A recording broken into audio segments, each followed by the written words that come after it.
یہ بحث بہت دور تک چلی جائے گی، یہ تم سے سمیٹنی مشکل ہو جائے گی۔ اگر آپ کہتے نہیں جی ہم تو چاہتے ہیں کہ توہین نہ ہو، تو پھر توہین شروع کہاں سے ہوئی ہے؟ ہم نے تو ہر منبر پہ کہا ہے ہم صحابہ کی عزت کرتے تھے، کرتے ہیں اور کرتے رہیں گے۔ اگر بات توہین پہ آئی ہے تو پھر توہین ہر اس شخص کی دیکھنی پڑے گی جو نبی کو 40 سال کے بعد نبی مانے، وہ بھی محمد کی توہین کرتا ہے۔ جو رسول کو دائی کا دودھ پلائے وہ بھی نبی کی توہین کرتا ہے۔ جو نبی کو جبریل سے پڑھائے وہ بھی نبی کی توہین کرتا ہے۔ آج کہتے ہیں جی صحابہ کو گالی دینے سے، صحابہ کی توہین کرنے سے بندہ کافر ہو جاتا ہے، اسے قید بھی ہو، اسے سزا بھی ہو۔ میں ملتان کی سرزمین پہ تمہارے فیصلے کا خیر مقدم کرتا ہوں کہ جو صحابی کو گالی دے اسے سزا بھی ملنی چاہیے، اسے جرمانہ بھی ہونا چاہیے، لیکن تمہیں اپنی کتابوں سے وہ بندہ نکالنا پڑے گا جو جمعے کے خطبوں میں منبر پہ بیٹھ کے علی کو گالیاں دیتا رہا۔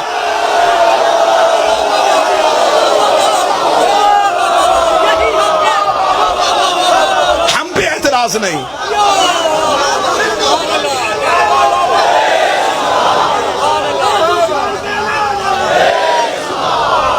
ہم قطعاً اس اعتراض کو اپنے گلے میں نہیں آنے دیں گے۔ ہمیں پہلے یہ بتاؤ کہ معیار کیا ہے؟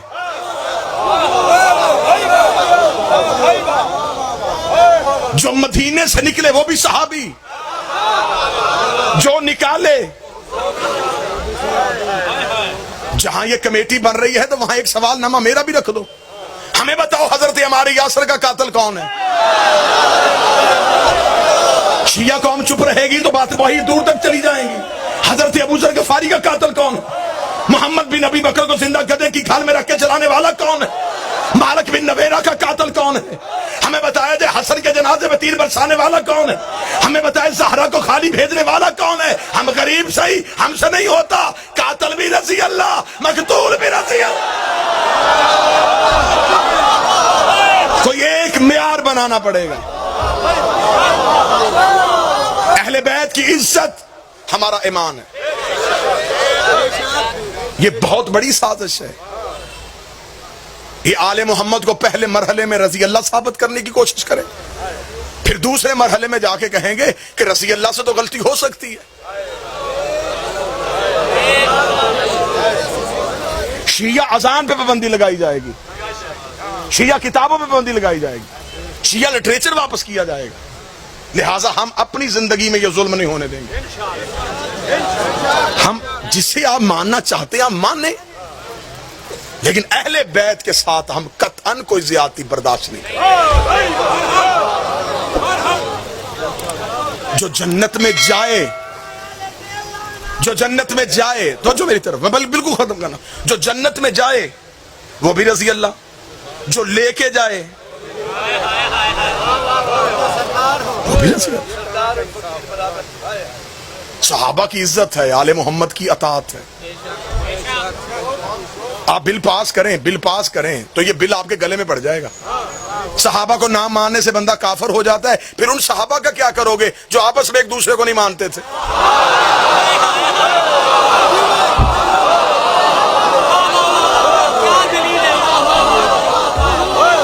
بھائی جنگ جمل میں کون تھے؟ صفین کون تھے؟ یہ مسلمانوں کے گروہ آپس میں لڑ رہے تھے نا، پہلے ان کا فیصلہ کرو۔ لہٰذا جس طریقے سے اس ملک میں مراحل چل رہے ہیں ویسے چلنے، آپ صحابہ کے نام پہ مسجدیں بنائیں، آپ صحابہ کے نام پہ روڈ کے نام رکھیں، آپ مدرسوں کے نام رکھیں، ہمیں کوئی تم سے لڑائی نہیں، لیکن کبھی بھی آل محمد کی برابری صحابہ سے ہو ہی نہیں سکتی۔ آپ صحابہ سے محبت کرتے، پہلے صحابہ سے تو پوچھ لیں کہ وہ خود اہل بیت سے برابری کرتے تھے۔ اسے کہتے ہیں شاہ سے زیادہ شاہ کے وفادار بننا۔ بھئی آپ پہلے صحابہ کے آپ سپاہی بن رہے ہیں، پہلے ان سے تو پوچھ لیں۔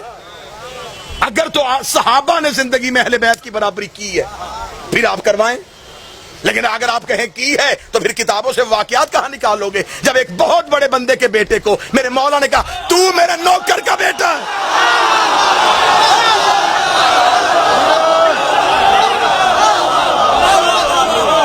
تو میرے غلام کا بیٹا۔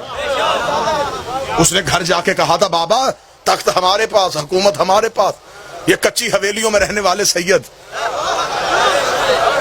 ہمیں نوکروں کے بیٹے کہہ رہے ہیں۔ باپ نے کہا یقین ہے کہنے والا حسن ہی تھا۔ یہ واقعہ کسی شیعہ کتاب میں نے لکھا، ہاں کو غلط فہمی نہ بڑھے کہ شاید یہ شیعہ کتاب میں کوئی واقعہ نہیں ہے، یہ اہل سنت بھائیوں کے ہاں ہے۔ انہوں نے کہا کہ میرے مولا حسن سے نے کہہ دیا تھا، انہوں نے کہا کہ اس سے کہے لکھ کے دے دے، اور آگے تو مولویوں نے مزید واقعے میں دلچسپی پیدا کی ہے کہ بیٹے نے کہا بابا لکھواؤں کیوں؟ اس نے کہا جب میں مر جاؤں تو میرے کفن میں رکھنا۔ اس نے کہا اس کے کفن میں رکھنے سے کیا ہوگا؟ اس نے کہا میری بخشش ہو جائے گی۔ بیٹے نے کہا پھر اتنی قیمتی چیز میں تیرے کفن میں کیوں رکھوں؟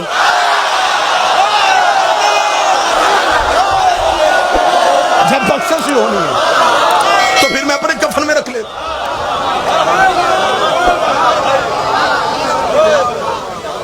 حضور یہاں پہ سختی نہیں چلے گی، یہاں پہ ایک مذہب کو طاقت کی بنیاد پہ دیوار سے لگانے کی کوشش نہ کی جائے۔ درود کے چھاؤں میں بابا جی کا استقبال کیجئے گا۔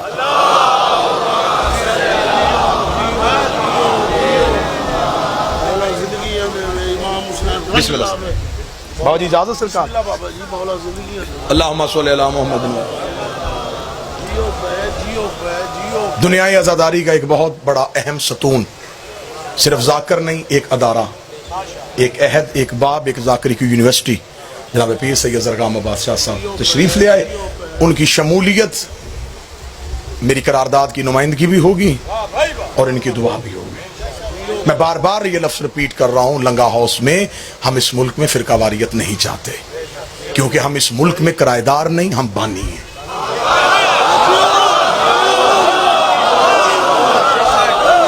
یہ اس محمد علی کا پاکستان ہے جس نے 21 رمضان کو ملکہ وکٹوریہ کی دعوت یہ کہہ کے ٹھکرا دی تھی کہ آج میرے مولا کی شہادت کر دیں۔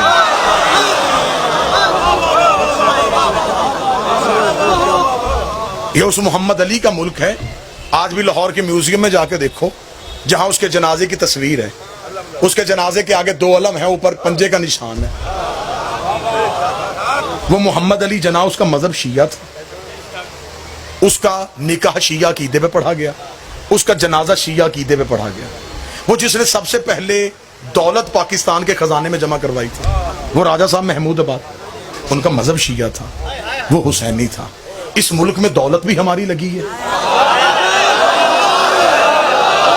محنت بھی ہماری لگی ہے۔ بس میری اپیل تھی، میں نے روٹین سے ہٹ کے صرف یہ اپیل اس لیے کرنی تھی، یہ عصر حاضر کا تقاضا ہے۔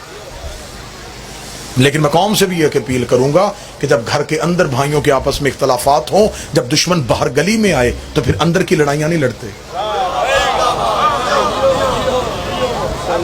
دروازہ کھول کے پہلے باہر کے دشمن کا جواب دیا جاتا ہے۔ ٹھیک ہے ہمارے فروعی اختلافات ہوں گے، ہمارے نظریاتی اختلافات ہوں گے، ہمارے عقائد میں اختلافات ہوں گے، تو یہ جو حملہ ہوا ہے یہ ہمارے فروعی اختلافات پہ نہیں ہوا، ہمارے مذہب کی اساس پہ حملہ ہوا۔ لہٰذا اس پہ میں قوم سے یکجہتی کی بھی اپیل کروں گا کہ اپنے اندرونی اختلافات کو ختم کرتے ہوئے ایک مضبوط قوم بن کے، مجمع بن کے نہیں، رش بن کے نہیں، ایک جمع غفیر بن کے نہیں، ایک قوم بن کے دانشمندی، حکمت عملی کے ساتھ اپنا واضح موقف 2 ٹوک انداز میں ہم حکومت وقت کے سامنے رکھتے ہیں۔ ہم اپنے ملک کے پاکستان میں کسی بھی ایسے بل کو کسی صورت میں بھی قبول نہیں کریں۔